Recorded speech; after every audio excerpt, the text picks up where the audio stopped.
Bueno, muy rápidamente quiero empezar diciéndoles lo siguiente. Vamos a abordar primero una idea general de cómo construir hábitos financieros familiares más saludables, hablar algunos errores comunes que afectan la planeación, específicamente cuando hablamos de temas de planeación del ahorro educativo.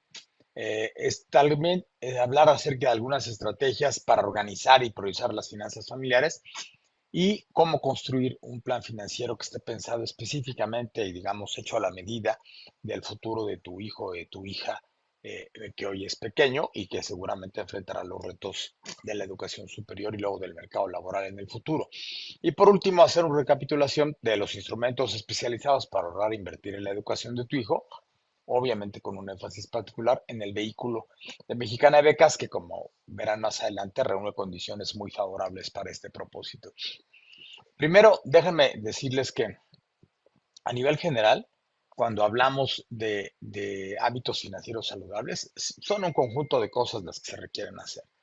Pero hay tres temas muy importantes que tener como paraguas de punto de partida que nos permiten siempre tener una orientación adecuada. Lo primero es que el ahorro debe ser sistemático. La forma en la que usualmente ahorramos las personas es, si nos sobra algo después de gastar nuestros ingresos de un mes o de una quincena o de un trimestre o de un año, entonces ahorramos.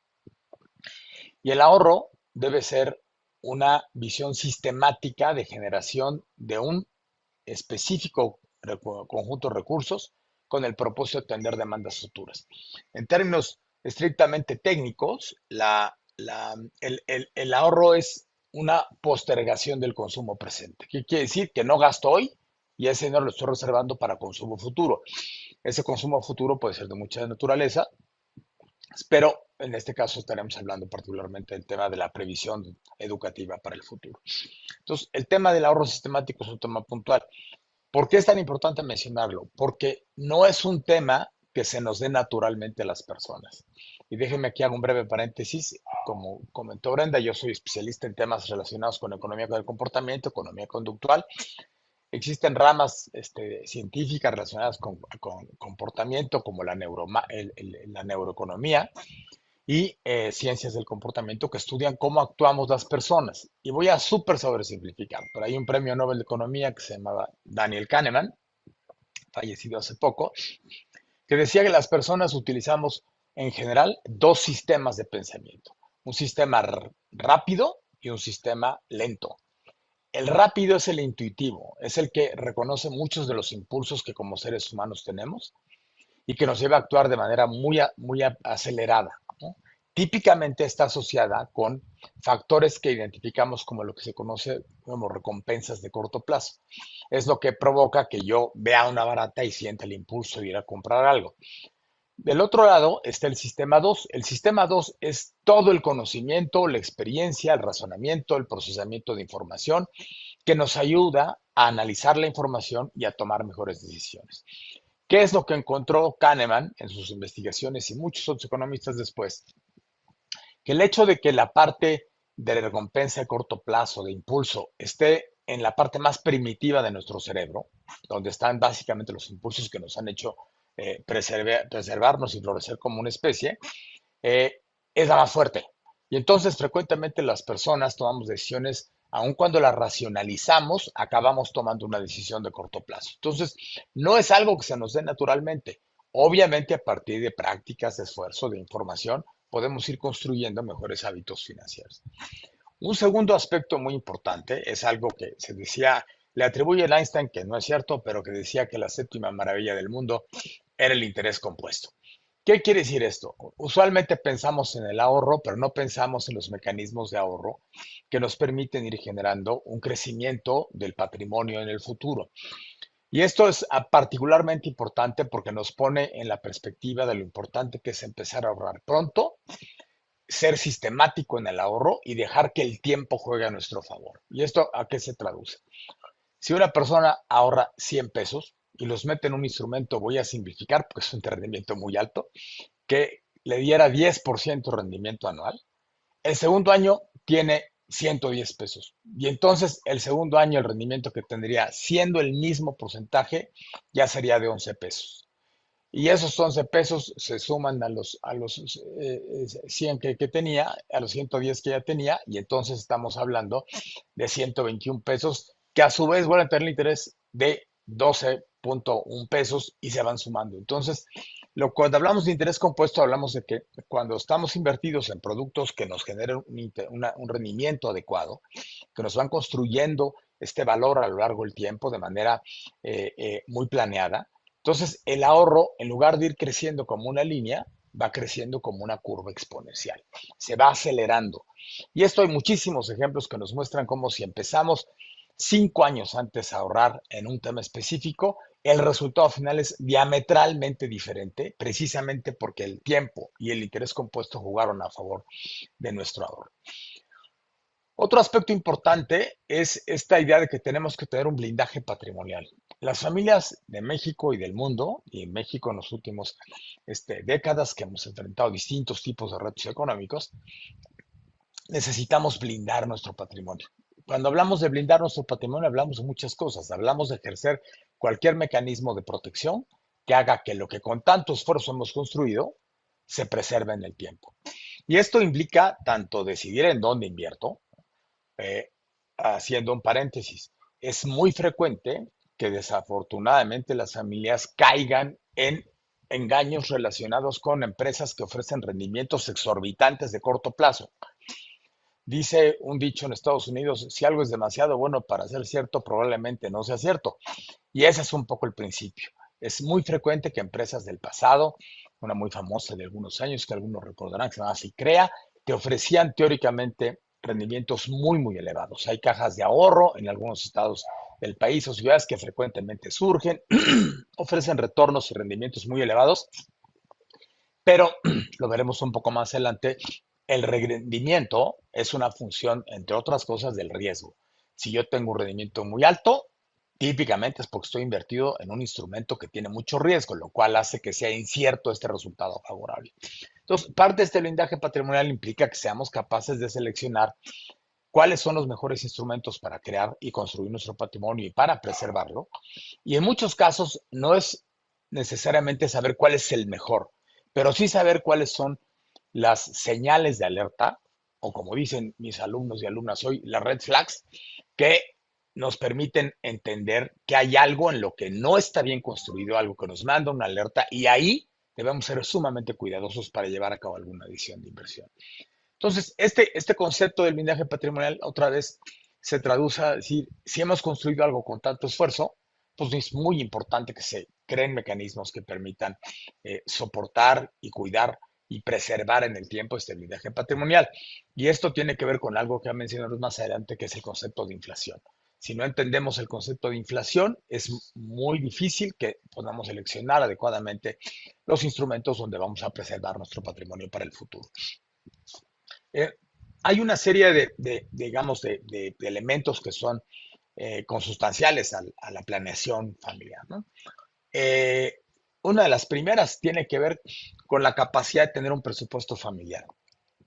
Y esto suena complicado y en cierto sentido lo es, porque implica un registro riguroso, en primer lugar, de cuáles son nuestros ingresos.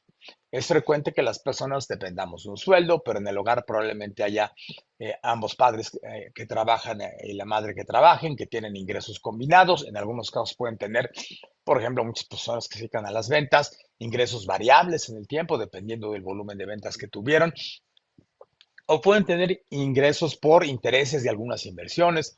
Entonces, entender bien cuál es el volumen de lo que tengo de ingreso es un primer dato fundamental. En segundo lugar, es iniciar un registro de en qué gasto. Y esto de en qué gasto conlleva a veces, sí, un ejercicio muy, muy puntual, que hoy, entre paréntesis, hay cualquier cantidad de apps, muchas de ellas gratuitas o con un costo muy reducido, que nos permiten casi en automático tomarle una foto a un recibo, escanearlo y nos va generando un registro. Y cuando empezamos a hacer esto, nos damos cuenta de manera muy, muy rápida y muy puntual que tenemos desorden en la forma en la que estructuramos nuestro gasto. Y de repente nos damos cuenta que lo que se llama ese pequeño gasto hormiga, por ejemplo, genera un efecto negativo, porque voy a poner un ejemplo que seguramente nos va a pegar mucho, porque yo tomo muchísimo café, pero si todos los días pasamos por nuestro, yo no tomo eso, pero algunos de mis alumnas particularmente sí, este Frapu Mocha Raspberry chino gigante con chispas de chocolate, pues me estoy gastando 150 o 170 pesos diarios, ¿no? Entonces, eso si lo convierto en un gasto anual. Le calculo el interés que me hubiera generado si ese mismo dinero yo lo hubiera ahorrado. Veo que no solamente gasté, sino dejé de ganar por tener ese gasto. No estoy diciendo que hay que vivir una vida de aceta puro sin ningún tipo de placer, pero hay que tener una estructura donde lo primero que sea importante es identificar en qué gasto. Hay una regla que es una regla de carácter general, se ha hecho pues, muchos estudios a nivel mundial, donde se dice, a ver, 50% de tu ingreso debe estar orientado a temas básicos, la vivienda, la comida, el transporte, las colegiaturas que pagamos en las escuelas. 30% tiene que estar máximo orientado a temas de estilo de vida, vacaciones, entretenimiento, algunos gustos personales. Personalmente, creo que esta regla debería estar más bien en 60-20, pero digamos que en principio esa es la regla que se marca. Y 20% debe estar destinado al ahorro. Entonces, les diría que por lo menos la que debiera ser la prioritaria es ese 20% de ahorro. Si nosotros somos capaces de nuestros ingresos mensuales, decir, voy a reservar ese 20% y el remanente ahí veo cómo lo acomodo entre necesidades y gastos, contraes algunos gastos o tratas de ser más eficiente en otros o reduces algunos temas de estilo de vida que con frecuencia pueden generar un efecto desequilibrante en las finanzas, entonces tenemos un mucho mejor panorama. Es importante en este sentido que también seamos capaces de identificar gastos fijos, gastos variables, gastos que son indispensables, de gastos que no lo son. Por ejemplo, hoy vemos que muchas familias, particularmente después de la pandemia, empezaron a contratar distintos servicios de streaming.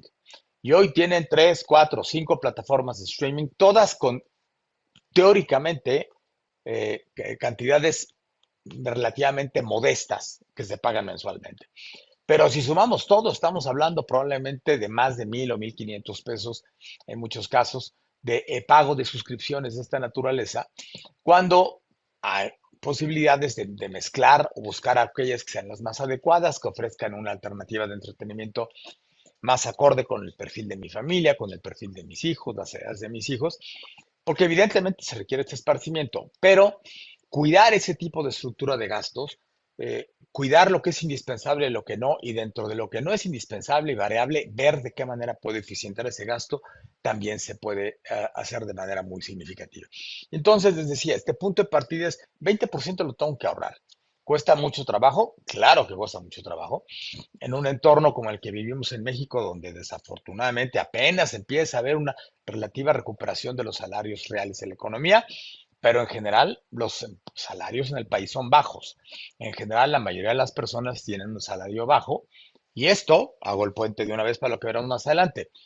¿Cuál es un factor que determina el nivel de ingreso? La educación. Hay quienes hoy siguen pensando que la educación es un factor importante en movilidad, pero desafortunadamente hay gente que por información parcial o por una visión muy de casos específicos dice, no, no, no, la educación superior ya no ayuda a tener ingresos favorables en el futuro. La estadística es contundente. En México, de acuerdo con datos consolidados a lo largo de muchísimos años, hoy una persona que tiene cualquier licenciatura, cualquiera, en promedio, va a ganar más de 2 veces lo que gana una persona que solamente tiene preparatoria. Entonces, ese dato es estadístico, la estadística es algo que está basado en números, en hechos. Por supuesto, casualmente podemos encontrar, yo es que yo tengo un primo que era ingeniero y ahora maneja un Uber, ¿no? Esos casos anecdóticos no hacen estadística. La estadística es lo más duro y que nos dice por dónde debemos construir el futuro. Entonces, hablando de ese tema, decíamos aquí el tema del ahorro educativo y el tema del gasto para la educación. Es muy frecuente que perdamos de vista estos factores importantes y, por ejemplo, yo algo que con lo que discuto hoy ya la mayoría de mis amigos ya empiezan a hacer abuelos, o ya tienen, o algunos pocos tienen hijos chiquitos, ¿no? Mis amigos más jóvenes. Pero lo que les digo es, piensen en el proyecto educativo de tus hijos y de tus hijas como un continuo. Hay personas que gastan muchísimo en un kinder o guardería. Hay una muy famosa en la Ciudad de México, que es una cosa para mí aberrante, donde las sábanas son de lino egipcio y viene bordado el nombre del niño, ¿no? Eh, pues te cuesta casi lo mismo que una preparatoria privada. Entonces, hay gastos, momentos en la educación de nuestros hijos que podemos ser mucho más controlados y moderados con el gasto. Nadie lo van a admitir o a rechazar de Harvard porque no fue en el kinder más caro de su localidad. Es ir construyendo gradualmente ese proyecto educativo de largo plazo. Entonces, esta idea de encontrar este equilibrio donde le está el ahorro, tiene que ver también con que este 20% que puede sonar alto es porque de ahí tengo que ahorrar para varias cosas. Uno de los temas importantes que siempre se plantea es, tengo que tener lo que los en Estados Unidos llaman un nest egg, que es como un ahorro de emergencia. Existen muchas recomendaciones. La más generalizada es que yo en el tiempo debo ir tratando de tener un ahorro que sea para emergencias, que se vaya construyendo con el tiempo para alcanzar a ser entre 2 y 3 meses de ingreso del hogar. Ese recurso, ¿para qué es? Para atender emergencias. Es simplemente destinado para entender fenómenos que pueden ser externos o internos que afectan la planeación financiera de las familias, los ingresos de las familias o los gastos de las familias. Y piensen por un momento en un tema de una enfermedad. Las enfermedades tienen un doble impacto. Tienen un impacto donde disminuye nuestra capacidad productiva, ¿no? Muchas personas que entran en situación de una enfermedad incapacitante, pues en el mejor de los casos van a tener una incapacidad del seguro social, pero donde después de ciertos meses les baja el total de ingresos. Y en ese sentido, entonces, es fundamental entender que no existen, no sé por qué esta porquería no me deja colgar. Ok, no, pues no. Por más que le quiero, ya. Perdón, según ya le había puesto silencio a todos los teléfonos que tengo, pero pues, aparentemente algunos se me fueron. Eh, entonces, les decía, tener esa primer reserva de emergencias es importante porque estadísticamente un factor, les decía, como una enfermedad, tiene ese doble impacto que comentamos. Uno, si yo estoy enfermo, voy a tener una merma en mis ingresos. Muchas personas, por ejemplo, que hablábamos de este compuesto variable de su ingreso, si no pueden trabajar, a lo mejor tienen un sueldo base, pero no tienen ese extra, o no pueden tener otro conjunto de actividades que puedan ser remunerativas, de una remuneración económica para cada persona. Dos, típicamente una enfermedad, entre más compleja sea, provoca que por lo menos otros integrantes de la familia tengan que entrar al quite, digamos, en términos de cuidado, de seguimiento del enfermo. Y eso también tiene un impacto económico. Tercero, el tema de los gastos relacionados con la salud. Si tenemos la fortuna de tener cobertura de seguridad social médica en el país, sabemos que por problemas de muchísimos años arrastrando, donde no se ha invertido adecuadamente en los servicios médicos públicos, pues es muy frecuente que yo voy a tener que recurrir a servicios privados. Los servicios privados tienen una inflación muy, muy significativa, en ocasiones abusiva, pero cualquier tratamiento, cualquier hospitalización puede generar un efecto importante. Entonces, este ahorro en este primer componente de digamos, reserva de emergencias, nos sirve para enfrentar este primer dilema. Piensen en algo que hace algunos años hubiéramos pensado que era absolutamente impensable, como es que nos encerramos en nuestras casas durante meses, en algunos casos años. Piensen, por ejemplo, que en México la autoridad educativa en la pandemia cerró la educación presencial durante 24 meses. En algunos estados fue incluso un poco mayor. Entonces, esto afectó muchísimas industrias, muchísimos sectores. En muchos sectores, aunque luego empezaron a incorporarse gradualmente a la actividad económica, una reducción brutal en los ingresos de las familias. Y este tipo de mecanismo de ahorro de emergencia ayuda a paliar ese tema. Otro tema muy importante para ahorrar, diría el de segundo más importancia para las familias, es el ahorro para el retiro. Alguna vez en el futuro, ojalá organizamos un tema para hablarles, Brenda, también del tema del retiro, porque es un tema muy importante, porque la estructura del país hace que tengamos que prever para nuestro retiro, por muchas razones, pero una principal. ustedes, si son familias entre 35, 45 años, 50 años, tienen de saque una esperanza de vida muchísimo mayor la que tuvieron sus padres, ¿no? Hay una transformación de la esperanza de vida y esto hace que piénsenle, y lo voy a decir de una manera un poco simplista, pero hace algunas décadas, ¿no? Probablemente 4 o 5 décadas, la esperanza de vida de una persona en el país era tal vez de 67, 70 años máximo. ¿Esto qué implicaba? Que si yo me retiraba a los 65 años, mi ahorro me tenía que servir para otros 5 años. Hoy, que la edad de retiro sigue siendo la misma, si yo me retiro a los 65, muchos de ustedes van a vivir entrados los 90. ¿Y eso qué quiere decir? Que son muchísimos años los que hay que tener un mecanismo de protección patrimonial para poder sobrellevar esa vida en el retiro o por lo menos con una disminución significativa de los ingresos recuperables por actividad personal o profesional. Entonces, ese es un segundo componente. Y aquí en Mexicana Beca siempre hemos sido muy puntuales en decir que un tercer tema muy, muy importante es el de la educación de nuestros hijos. ¿Por qué? Ahorita lo comentaremos un poco, pero hay una serie de circunstancias que hacen la primordial, esta que les comento, sobre la expectativa de ingreso futuro de nuestros hijos.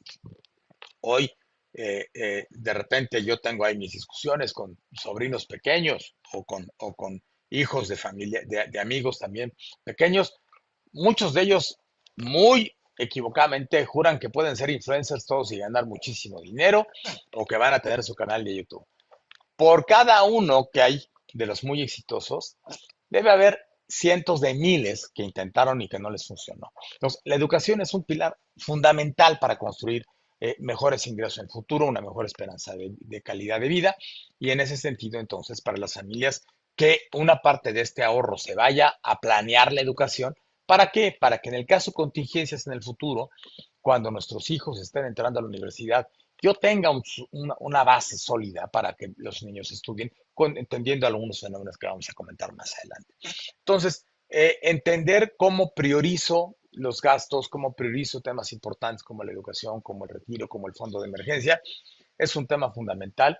Y pues los errores frecuentes en la planeación es pensar que esto no ocurre, ¿no? Estadísticamente esto nos va a ocurrir, ¿no? Hay una comparación que me gusta hacer de cómo de repente los seres humanos somos muy optimistas para algunas cosas, y para otras cosas nuestro cálculo falla. Piensen, por ejemplo, que habemos, porque me incluyo, personas que de repente compramos un sorteo, piensen de Melate.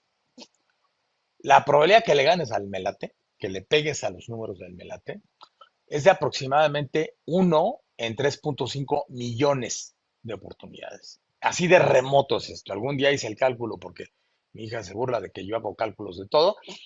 La probabilidad de ganarse el melate es la equivalente de que en el mismo año te caigan 2 rayos y te muerda un tiburón. Así de extremo, digamos, es la comparación. Y sin embargo, hay personas, por ejemplo, que por el otro lado dicen, no, yo no tengo seguro de auto, o tengo uno muy reducido, porque pues, ¿cuál es la probabilidad de que yo choque? En la Ciudad de México la probabilidad de chocar es de 1 en 4.000. Entonces, si acumulamos prácticas de manejo, en fin, pues hay probabilidades muy, muy elevadas, hay probabilidades mucho más bajas. Entonces, entender esa dimensión de los riesgos, de las probabilidades de algo, es importante para efectos de tener una adecuada planeación que permita que nuestro ingreso genere una estabilidad familiar. También es importante desde un punto específico relacionado con la salud emocional. Para muchos padres de familia, la inestabilidad económica, la incertidumbre financiera genera un efecto sumamente nocivo en términos de la salud emocional de las personas, de los padres, a veces hasta de los hijos, que puede provocar, no porque las corajes provocan enfermedades, pero lo que está documentado es que personas que están bajo situaciones de estrés, su sistema inmunológico se deprime y eso los hace más propicios para recibir desde infecciones comunes hasta otras enfermedades que requieren un combate activo de tu sistema inmunológico.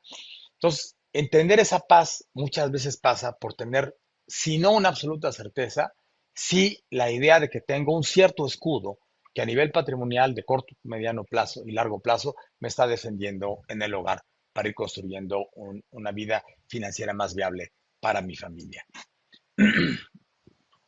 Hablando particularmente del tema educativo, y esto tiene que ver también con temas de retiro, es que un error frecuente es pensar que me queda mucho tiempo. para tomar las decisiones de ahorro, para tomar las decisiones de planeación. Y esto es un doble error. El primero, porque como ya mencionábamos anteriormente, si yo aprovecho el tiempo, entonces el efecto favorable del ahorro es muchísimo mayor por este fenómeno de interés compuesto. La idea, además, es que si yo adelanto la planeación del ahorro, por ejemplo, en el caso específico de la educación, hay factores, digamos, coadyuvantes que hacen que sea más propicio hacerlo. Y piensen de la manera siguiente. Cuando tenemos hijos chicos, de recién nacidos un año, nuestra vida personal en el hogar sí tiene un efecto en gasto, porque evidentemente hay gastos asociados con la nueva presencia de un integrante de la familia, pero también digamos que nuestra margen de maniobra es menor. No podemos salir tanto, no podemos tomar vacaciones tan frecuentemente porque tenemos hijos pequeños. Y entonces es un momento muy propicio para iniciar prácticas de ahorro porque estoy utilizando el efecto en el tiempo y dos, estoy aprovechando la coyuntura donde probablemente tenga un patrón de gasto diferente al que tendré en los años subsecuentes. Cuando los niños empiezan en edad preescolar y luego en la primaria, también son momentos, sobre todo los primeros años, donde muy probablemente la carga de gastos adicionales no es todavía significativa y esto me da un cierto margen de maniobra. Cuando los hijos empiezan a crecer, el panorama cambia, empieza a haber nuevas necesidades, el hogar mismo tiende a tener elementos como una vacación anual o algo que generan un patrón de gasto fundamental que altera esa capacidad de ahorro. Entonces, empezar cuanto antes es un tema fundamental. A mí alguna ocasión me ha preguntado alguien, pero a ver, idealmente, ¿cuál es el momento para ahorrar? Y lo que les digo, para este tema educativo, si puedes poner tu primera aportación en el momento que estás cordando el cordón umbilical, ahí es el momento oportuno, porque es cuando haces que todo el efecto favorable del tiempo juegue a tu favor. En este sentido, también les decía yo que, perdón, ya aquí ya me regresé donde me había, que es un tema muy importante entender el efecto de la inflación. ¿Qué es la inflación? La inflación en términos técnicos es el aumento generalizado y sostenido de los precios de productos y servicios en una economía determinada durante el tiempo, ¿no? La inflación en México, como en casi todo el mundo, se mide con un índice. En este caso es el Índice Nacional de Precios al Consumidor, que lo que hace es calcula una canasta de consumo. No es la canasta básica. Lo que hace es, con base en una encuesta que se realiza cada 5 años, que es la encuesta nacional de ingreso-gasto de los hogares, estima en qué gastan las familias. Ahí está desde la telefonía celular, el cine, las colegiaturas, el transporte, vacaciones, libros, y gastos fijos como renta, en fin. Entonces, el tema es que para generar un solo índice, lo que hace es una estimación del total de la economía. Entonces, ese dato puntual de la inflación general muy probablemente no refleje el patrón real de inflación que vive las familias como ustedes, donde probablemente la estructura de gastos sea diferente y hay muy frecuentemente situaciones donde la inflación que observan ciertos hogares de clase media en México es superior a la inflación general. No es que haya una medición incorrecta, es que la única manera de medir con un solo índice, como se mide económicamente a nivel mundial, es a través de un solo dato que mide la inflación general de la economía, pero esta no es representativa en la mayoría de los casos de la inflación individual que sufren los hogares en el país. También es importante esto porque recordemos que la inflación tiende a tener ciertas estacionalidades, que quiere decir que hay momentos donde la inflación es más alta que otra, típicamente en ciertos momentos del año. México, por ejemplo, tiene un fenómeno muy particular de una cosa que, aunque suene a chascarrillo, se le conoce como el efecto del pico de gallo, donde en ciertas épocas del año hay un incremento muy notorio por temas de ciclos de cosechas del precio de la cebolla, del precio del chile y del precio del jitomate. Y en México, la mayoría de los hogares le ponemos chile, jitomate y cebolla hasta los licuados. Entonces, ese peso específico que puede tener la inflación de ciertos momentos puede afectar fuertemente el ingreso de las la capacidad para las familias. Y en este ejemplo que aquí les pongo, pues es muy sencillo. La misma coca de 600 mililitros en el 2014 costaba 9 pesos, en el 2026 vale 20. ¿No? Entonces, ese es el efecto inflacionario. ¿Por qué es importante esto? Porque entonces, si yo ahorro, lo que quiero es que mi dinero conserve la capacidad adquisitiva en el tiempo. Dicho de otra manera, también simplificando. Y la boca se me haga chicharrón. Pero si la inflación fuera del 10%, que es una inflación muy elevada, que hace mucho tiempo que no vemos en este país, afortunadamente, si yo tuviera 100 pesos, para que un año después esos 100 pesos me sirvieran conceptualmente para lo mismo, yo tendría que gastar 110 pesos. Entonces, si no considero el efecto de la inflación, alguien me puede decir, oye, pues en este entorno de inflaciones del 10% altas, yo te ofrezco un rendimiento del 7%. Quiere decir que mi dinero va a valer menos de lo que venía hoy dentro de un año. Entonces, entender esa dinámica y el efecto de inflación se vuelve un tema muy importante para no planear en función de precios estáticos, sino de precios que son muy móviles. En México tuvimos momentos de inflaciones muy elevadas. Ustedes, la mayoría de ustedes son matrimonios o familias más jóvenes. No recordarán episodios gravísimos en la historia económica de México, como en los 70s, en los 80s, donde llegamos a tener en los 80s inflaciones de más de 100% anual. Después, posteriormente, inflaciones del 20, del 30%. Después la inflación se contuvo, pero vino la pandemia y generó una serie de efectos negativos que provocaron un incremento inflacionario muy fuerte, por lo menos durante 3 años, que hoy apenas estamos recuperando una trayectoria descendente de la inflación. Pero sea alta o sea baja, pero sobre todo si es alta, hay que entender que ese es un efecto muy pernicioso sobre los ingresos de la familia y consecuentemente planear en función de un ahorro específico, considerando la inflación, se vuelve absolutamente relevante. Esta es una comparación. La gráfica lo que muestra aquí es cuál es la inflación general y cuál es el subcomponente de inflación educativa. Porque como les decía, la inflación se mide con una canasta de consumo promedio de los hogares y se puede medir el crecimiento de la inflación de productos del campo, se puede medir la inflación del transporte, la inflación de la telefonía celular y en este caso hay una inflación que mide el comportamiento de las colegiaturas.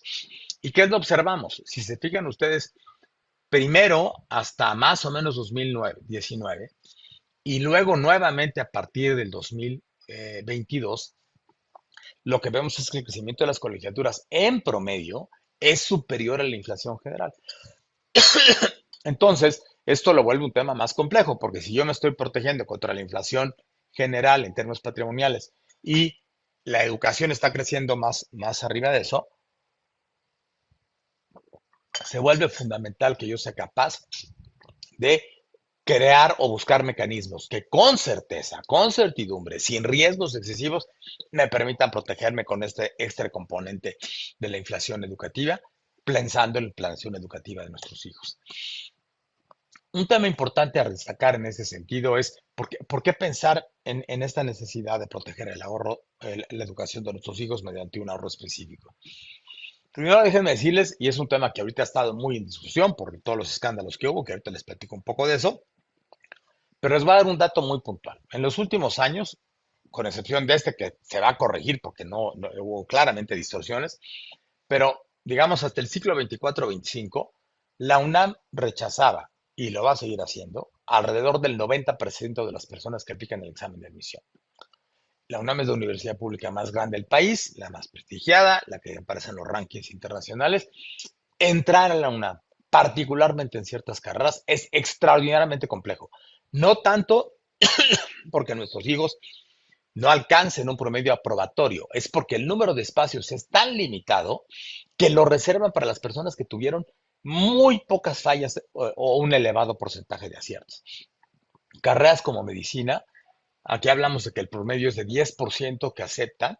Carreras como medicina en la UNAM acepta el 0.25%, o sea, la cuarta parte de un punto porcentual. O sea, cada 100 personas que aplican el examen para medicina, entra un cuarto de persona.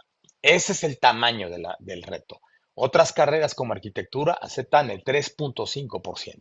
Hay carreras más masivas que sí tienen una mayor cabida de estudiantes porque así ha sido la estructura. Pero por eso ahorita que hubo aparentemente una falla muy importante en la forma de aplicar exámenes a distancia, que provocó este efecto muy distorsionado de gente que claramente acudió a mecanismos no legales para mejorar su calificación, para la UNAM es absolutamente imposible aceptarlos. Por eso tiene que revisar el examen. ¿Por qué? Porque a menos que le echemos un segundo, tercer y cuarto piso a CEU y que multiplicamos los alumnos por cuatro, digo, los profesores por cuatro y las cargas acá y nos invitamos turnos de madrugada, no hay manera de atender. La UNAM tiene serias limitaciones. Y la UNAM es de las universidades que mejores presupuestos tienen. Tiene un presupuesto que ronda los 45 mil millones de pesos anuales por ahí. de los cuales probablemente 5 o 6 mil son autogenerados por la UNAM, por sus propias actividades, pero el resto son recursos fiscales, esto es recursos del gobierno federal. Y ese es el panorama de la educación superior en prácticamente todo el país. Las universidades públicas estatales pueden tener mejores tasas de aceptación, pero la mayoría tienen tasas muy elevadas de rechazo. ¿Y esto qué implica? Que no tenemos la certeza que nuestros hijos tengan espacio en la educación. En ese sentido, por ejemplo, que les recomiendo yo a muchas personas que me preguntan, es una muy buena inversión, es que le pagues cursos de los que sí son muy reconocidos en México a tus hijos para que apliquen el examen de la UNAM, porque eso incrementa por 2 o 3 veces su probabilidad de ser admitidos, porque los prepara para el examen. Pero en general, ese es el panorama de la inversión en educación a nivel de educación pública.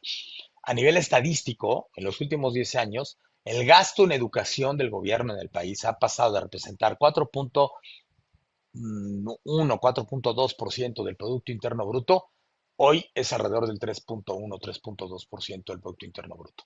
Adicionalmente, la mayor parte del gasto del gobierno se va a educación básica. La inversión que se hace en educación superior es muy limitada y en muchos casos deficiente, como algunos experimentos se han hecho en los últimos 8 años de crear universidades donde cuando conoces la infraestructura en vivo, pues te das cuenta que no ofrece oportunidades reales de educación. Entonces, el acceso a la educación superior pública es muy importante, hay que buscarlo, hay que promoverlo, pero es muy probable que nuestros hijos no tengan ese espacio que buscamos hoy, porque la realidad es que va a seguir existiendo una presión demográfica. Hoy la pirámide poblacional en México ya no es una pirámide, ya no es un triángulo. Ahora tiende un poco una forma similar a esto. ¿Qué quiere decir? Que ya las últimas generaciones son más chicas que las de arriba. Pero la primera generación, que es más chica que la de arriba, es apenas la que tiene entre 5, 6 y 9, 10 años. ¿Qué quiere decir? Que todos los que están arriba de eso van a demandar lugares en las universidades en mayor volumen. Y un segundo dato importante, de acuerdo con datos de la OCDE, la Organización para la Cooperación y el Desarrollo Económico de México, de la cual México forma parte, México ha pasado en los últimos años, las últimas 2 décadas, de un nivel de participación en la educación superior de alrededor del 17% a un nivel cercano al 27-28%. ¿Cómo lo mide? Personas que están entre los 24 y los 30 años que tienen educación superior. O sea, mide a la gente que ya pasó por la edad teórica en la que tendría que haber tenido educación superior y ve si la tiene y con eso calcula. Las estimaciones de la OCDE, del Banco Mundial, algunas que hemos realizado nosotros en distintos grupos o que he puesto a mis alumnos en sus tesis a trabajar sobre eso, lo que apuntan es que México va a crecer este porcentaje a niveles cercanos al 37% en la siguiente década y media o 2 décadas. Entonces, esto va a implicar un crecimiento importante. ¿Y qué es lo que dice el Banco Mundial? Ese crecimiento, la demanda, mayoritariamente va a ser atendido por la educación privada, porque la educación pública tiene deficiencias estructurales. Hoy el gobierno, el Estado mexicano, te enfrenta un tema de déficit público muy considerable. No hay ningún escenario donde el gobierno de repente pueda encontrar recursos de la manga para decir mañana creo otras dos ciudades universitarias o voy a ampliar los recursos para las universidades. No hay ningún escenario realista que lo contemple y consecuentemente pensar en la idea de que probablemente una parte importante de la educación de mis hijos sea privada se vuelve un tema fundamental. Eh, Les decía, esto que se conoce como técnicamente se llama retorno Mincer, que es un nombre muy pomposo, pero así se llama el economista que lo inventó, es lo que nos permite saber que hay un crecimiento muy importante de la ingreso esperado si yo hago crecer mi educación. Por cada año de educación va mejorando mi ingreso probable en el futuro. También en ese sentido es bien importante que seamos capaces de ayudar a nuestros hijos a que tomen decisiones informadas sobre las carreras que estudian. El mundo está sufriendo una transformación importante. Obviamente temas como la inteligencia artificial se vuelven un dato de interrogación sobre ciertos sectores del comportamiento del empleo. Entre paréntesis, lo que sí sabemos no es que muchos de nuestros hijos van a perder el empleo contra la inteligencia artificial, lo van a perder contra gente que sepa usar la inteligencia artificial. Entonces, incorporar modelos de aprendizaje que preparen a nuestros hijos para los retos del futuro es importante. Pero también hacer un poco el análisis de decir, mi hijo está pensando ya entrar a la carrera, ver si la carrera en la que está estudiando tiene o no un futuro y una mejora en nivel de ingresos. Hay carreras que están muy golpeadas porque hay mucha oferta y hoy se han sustituido muchas de las actividades que antes realizaban esos profesionales a través de mecanismos de inteligencia artificial. Eh, También es importante que pensemos en qué vehículo utilizamos. Y déjenme hablarle aquí de algo muy, muy genérico que tiene que ver con si yo ahorro para la educación, qué mecanismos tengo. El ahorro bancario tradicional tiene un nivel de riesgo muy bajo, ¿no? Porque ¿cuál es el riesgo si yo meto un pagaré bancario o tengo una cuenta de ahorro? Pues el que el banco quiebre. Y en México hay mecanismos que protegen el ahorro de las personas, lo que antes fue el FOBAPROA y ahora es el IPAP, que protegen el ahorro de las personas en caso de una quiebra de un banco hasta cierto nivel de ahorro. Pero de todas maneras, digamos, analizado en función de riesgo, el riesgo es muy bajo de invertir en un mecanismo. ¿Cuál es la contraparte? Un riesgo muy bajo que tiene un rendimiento muy bajo. Si pensamos hoy en la mayoría de los instrumentos de cuentas de ahorro, de cuentas como el Libretón o cuentas como estos mecanismos, el rendimiento que nos ofrecen es sumamente bajo. Estamos hablando en ocasiones de rendimientos inferiores al 2% anual. Entonces, esto lo vuelve un vehículo, pues sí, de muy bajo de riesgo, pero de un rendimiento que claramente no va a compensar la inflación en el tiempo. No tiene beneficios fiscales este tipo de ahorro, no tiene ningún beneficio complementario. Entonces, puede servirnos a lo mejor, y no necesariamente para el ahorro de la reserva de corto plazo de emergencias, pero no para un ahorro de largo plazo. Existe también la posibilidad, hoy el gobierno ha creado mecanismos como CETES Directo que nos permite invertir en instrumentos gubernamentales. ¿Qué es un CETES? Es la deuda que el gobierno federal emite, como en cualquier parte del mundo, para financiar su actividad. ¿Cuál es el riesgo? Que quiebre el gobierno, ¿no? Técnicamente es muy bajo, ¿no? Hoy México sigue teniendo lo que se considera grado de inversión a nivel de su deuda soberana. Esta es la deuda que emite el gobierno federal. El riesgo es bajo, pero el rendimiento también es moderado. Hoy, si hablamos del rendimiento que están ofreciendo este tipo, pensemos que a partir de la inflación tuvimos rendimientos bastante altos, arriba del 11%. Hoy los rendimientos están más bien pegados al 5%. Entonces ha habido una reducción de la tasa de referencia y consecuentemente se ha venido hacia abajo los rendimientos de los instrumentos gubernamentales. También existe otro mecanismo que es estos seguros educativos, son seguros totales. ¿Cómo funciona? Funciona básicamente como un seguro de vida al que le engrapan una recuperación de recursos al final de la vida del seguro que está amarrada con la edad en la que el niño o niña va a entrar a la universidad. ¿Cuál es el problema de estos mecanismos? El rendimiento implícito es muy bajo porque de mi contribución anual o mensual o como yo la quiera determinar, la mayor parte se va a la prima del seguro. Y dos, tengo que hacerlo durante un periodo muy largo de tiempo. Porque si yo empiezo a prever con un seguro educativo cuando mi hijo tiene 6 años o 5 años, ¿hasta cuándo voy a tener que ahorrar? 13 años después, hasta que entre a la universidad, es el momento que termine el ahorro. Si yo interrumpo antes, tengo un efecto negativo sobre el ahorro. En ocasiones puedo perder todo la parte de ahorro. Entonces, voy a decir una cosa muy cruda, pero ¿cuál es el mejor escenario para este tipo de seguros totales? Si yo pienso que me voy a morir en los siguientes 2 años, porque entonces me pagan la suma asegurada por fallecimiento y además va a estar reservado el monto que voy a pagar, que voy a recibir en el final. Y como la mayoría de las familias que tienen hijos jóvenes son también jóvenes, su esperanza de vida es muy alta y este riesgo que se puede subsanar con un seguro de vida puro, que es mucho más económico, sobre todo en esas edades, compensa ese riesgo y esto hace que no sean vehículos también muy propicios. Son muy conocidos, pero financieramente no son los más eficaces para este tema. Y por último existe el tema de fideicomiso de Mexicana de Becas. Este tiene una visión de un rendimiento moderado. ¿Por qué moderado? Porque no busca arriesgar, porque busca estar invertido en valores gubernamentales, en lo que se conoce como instrumentos de deuda, deuda gubernamental, CETES, UDIBONOS, bonos, bondes, UDIBONOS, en fin, y deuda de empresas de mucha solidez financiera, ¿no? Que se conocen como calificaciones de A hacia arriba en términos de calificación crediticia. El nivel de riesgo es muy bajo, precisamente por ese mecanismo, pero sobre todo también por la estructura que tiene el Fideicomiso de Mexicana de Becas, donde Mexicana de Becas no es dueña del fideicomiso. ¿Quiénes son los dueños del fideicomiso? Los padres de familia que tienen sus recursos ahí invertidos. Es un fideicomiso que tiene muchos mecanismos legales de protección, podrán encontrar y que se los expliquen muy detalladamente, donde además, si yo invirtiera en CETES, cada vez que a mí me paga el rendimiento, me retienen el impuesto sobre la renta.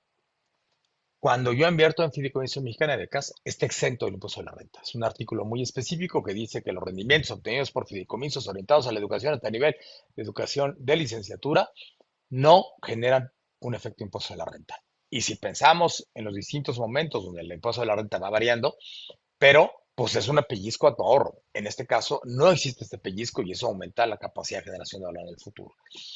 Como beneficios adicionales, decía, en los seguros totales, pues si te mueres rápido o hay invalidez, te sirve. Y en el caso mexicano de becas tiene dos mecanismos muy puntuales que es muy importante señalar.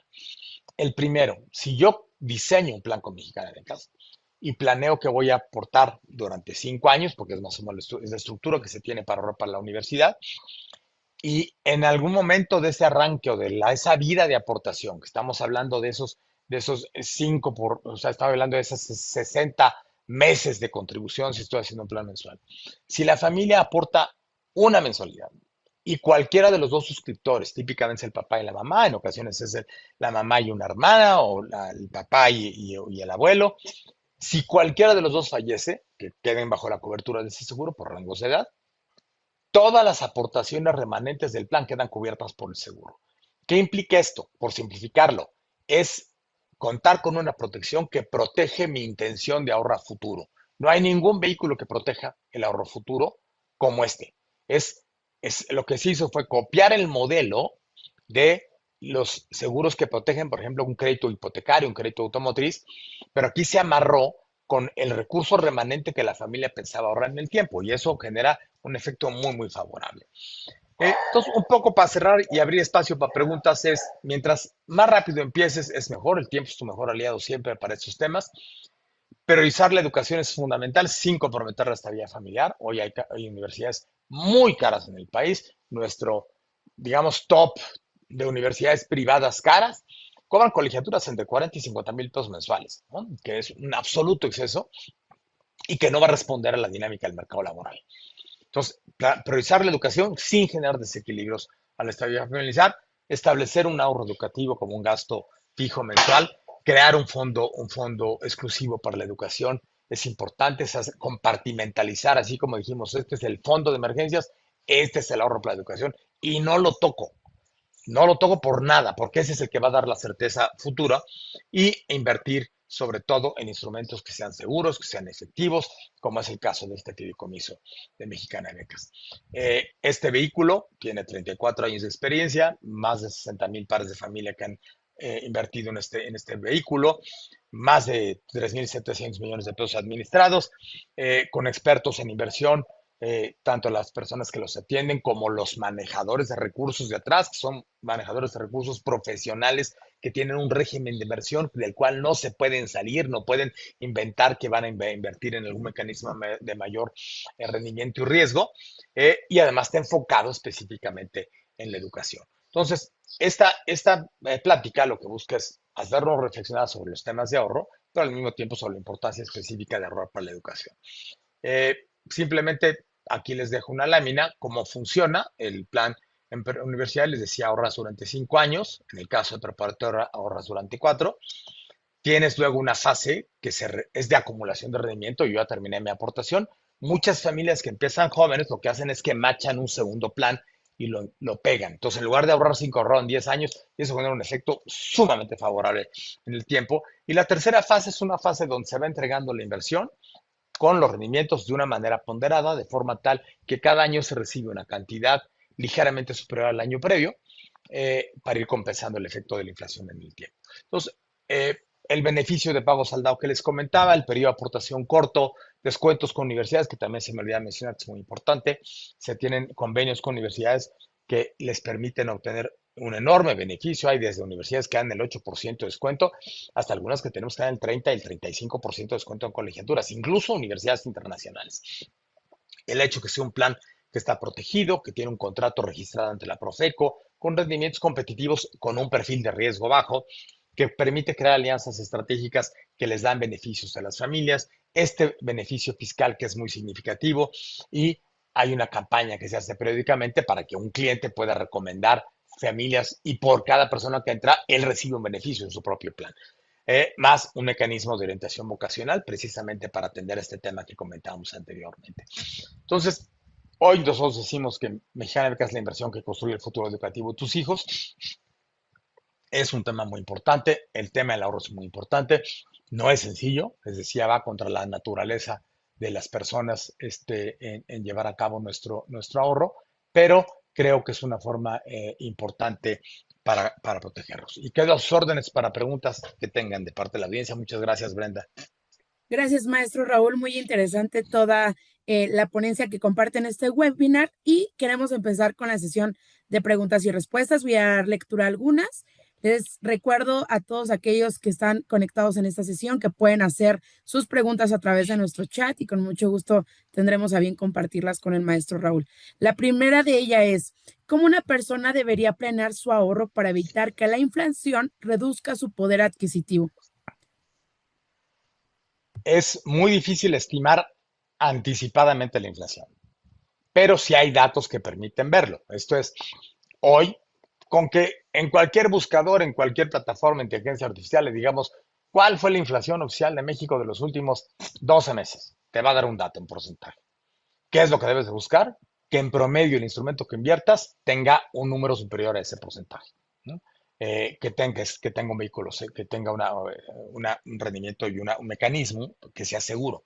Porque les decía, si a mí alguien me ofrece, mañana te doy un instrumento, y hay historias de miedo, insisto, hubo en su momento, si alguien ha encontrado por ahí un escándalo que se dio hace como 18 años de Bernie Madoff, que hizo fraudes gigantescos en Estados Unidos y a familias mexicanas también, este tema de que algunos son que te ofrecen rendimientos del 20-30%, sí, pero eso quiere decir que hay riesgos altísimos y la mayoría de las veces el riesgo se materializa ¿en qué? En pérdida del capital, no solo de una baja de los intereses, pérdida de capital. Entonces, calcular la inflación con base en información que no necesito más allá de técnica económica o financiera, que preguntarle en el navegador cuál es la inflación de los últimos 12 meses en México, ocupar un chat GPT, cuál es la última inflación, dime con los datos del Banco de México, me va a dar un porcentaje y es muy probable que la inflación se mueva más o menos en los rangos y ese es el rango que tendría que buscar.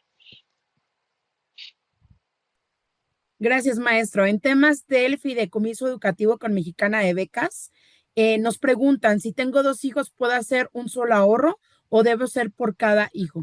Debe ser por cada hijo porque técnicamente el fideicomiso tiene un beneficiario asociado a esa cuenta, que es una persona, un niño o niña con nombre y apellido, ¿no? Y eso nos lleva, pero está aquí volviéndose loco. Gustavo, este, así se llama el perro, Gustavo. Eh, la, la, la, la, me demanda atención mi perro a estas alturas, pero bueno. Entonces, y técnicamente debe ser para un solo hijo, eso hace que la protección sea directa. Lo que debo tratar de hacer es empezar por el hijo que tenga todavía un rango de edad inferior, si está más grande es más complicado, mejor protejo a uno que va a completa o dividir ese ahorro entre dos hijos y luego irlo modelando en el tiempo. Sí, siguiendo con el mismo tema, nos preguntan si hay un costo adicional por este fideicomiso al adherirse a otro plan. Eh, en ocasiones existen descuentos específicos porque la familia tiene más de un ahorro. Digamos, va cambiando en el tiempo, pero sí, en términos generales, sí existen beneficios para las personas que van creando más planes en el tiempo, sí existen descuentos importantes en lo que se conoce como el gasto de administración, que es lo que cobra Mexicana de Becas para operar este fideicomiso.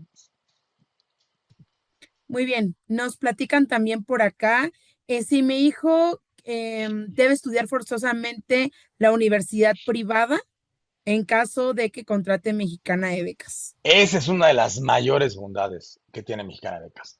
Mientras el niño o la niña estudien, se cumple la condición que establece el régimen fiscal. Entonces, si tu hijo o tu hija en el futuro entró a la UNAM, tiene una beca en el TEC, tiene una beca del 100% porque juega voleibol, el vehículo mexicano de becas te da el 100% de tu recurso, porque técnicamente se está cumpliendo en la condición de que esté estudiando. Ahí se considera que vas a utilizar los recursos para otra cosa, pero relacionada con la educación, pues se cumplió el objetivo.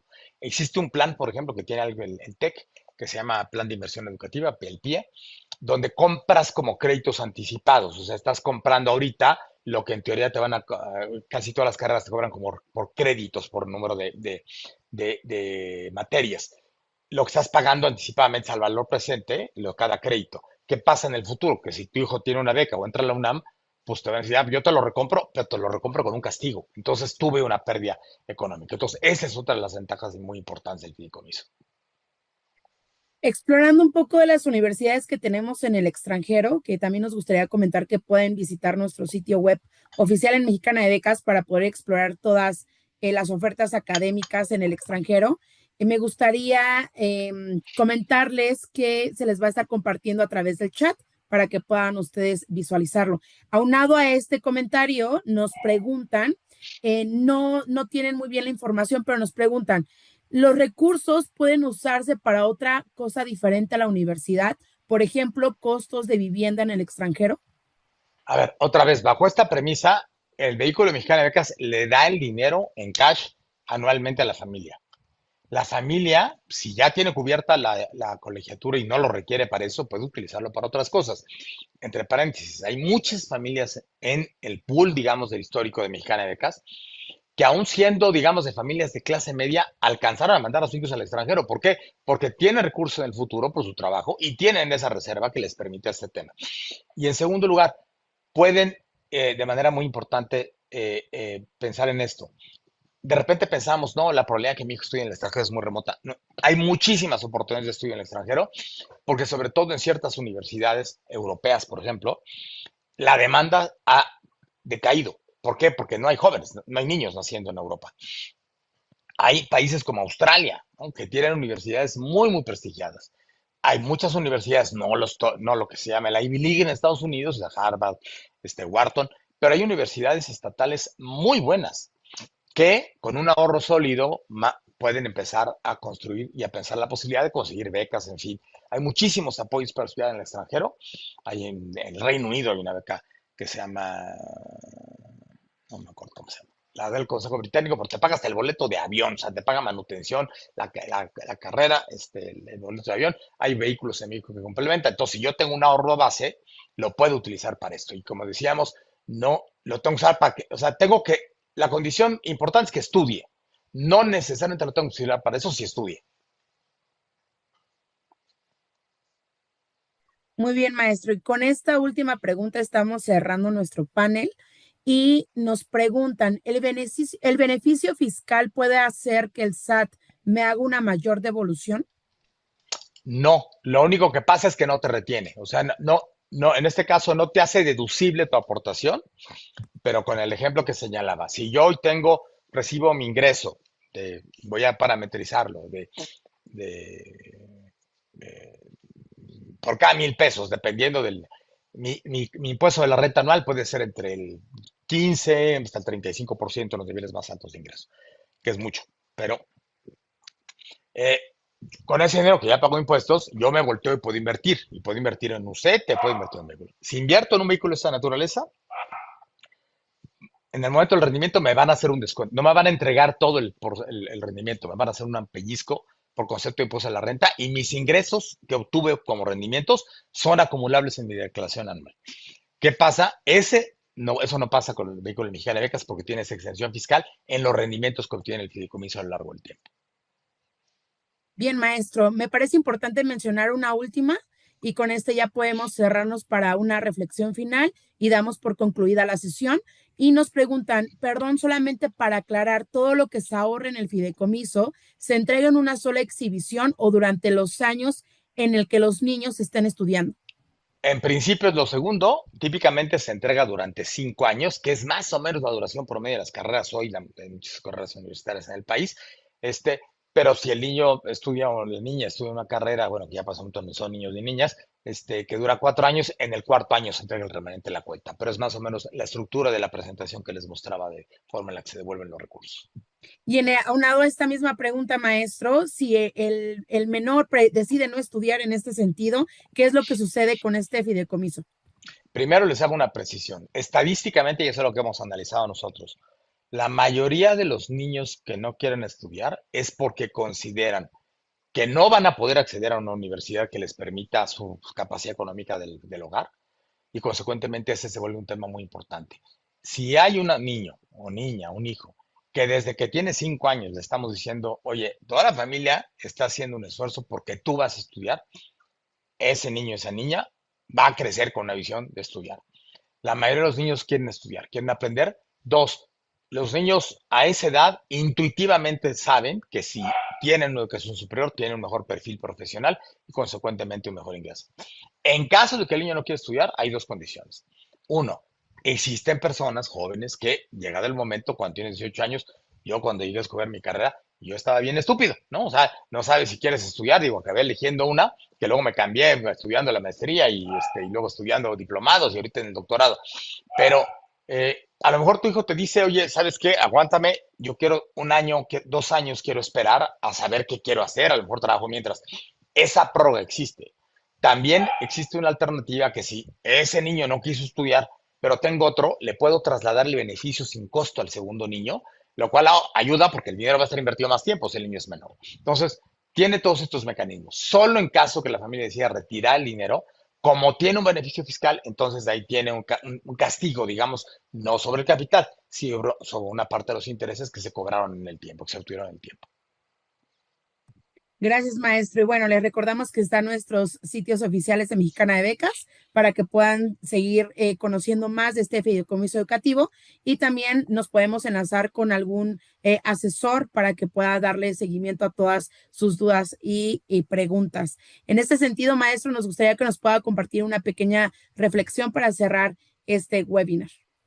Mire, la más importante decirles, yo nada más tengo una hija, ya tiene 33 años. Ella fuimos muy puntuales en buscar que estudiara. Afortunadamente fue una alumna muy exitosa, muy estudiosa, que no lo sacó de mi lado, pero muy, muy dedicada a la escuela, muy matada. Terminó su carrera con un porcentaje de beca en arquitectura en México y posteriormente, gracias a la capacidad de ahorro de la familia, se pudo, y más que obtuvo becas, estudió su maestría en el Reino Unido, en una universidad que se llama University College London, que hoy se considera la mejor escuela de arquitectura a nivel mundial. Gracias a eso, pudo quedarse a trabajar en el Reino Unido. No estoy diciendo que es lo ideal, que nuestros hijos se vayan, pero si eso les abre oportunidades para estudiar y obtener mejores capacidades de futuro, después de varios años ya se casó, vive en el Reino Unido, vive en Londres, eh, y vive una vida plena porque está desarrollando su carrera, porque está teniendo un recurso, trabaja en temas de sostenibilidad.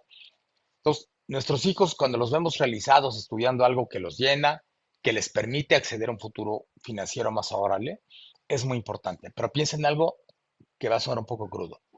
Si no ayudamos a nuestros hijos a que a través de la educación tengan un mejor desempeño económico y financiero en el futuro, el tiempo en el que nosotros vamos a tener que apoyarlos es más largo. Y eso que afecta a nuestra capacidad como padres para ahorrar para nuestro retiro.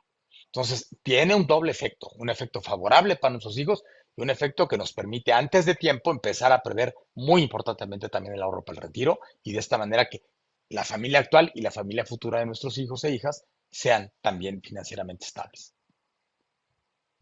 Pues muchas gracias, maestro Raúl, por esta sesión, por todo el conocimiento compartido con cada uno de los que están en esta sesión. Más adelante se estará dando difusión a esta sesión que ha sido grabada y los vamos a publicar en nuestros principales sitios oficiales. Les agradecemos mucho el tiempo y el espacio por compartirlo con nosotros y recordemos que más adelante estaremos también promoviendo algunas otras charlas informativas sobre la importancia del ahorro educativo desde temprana edad.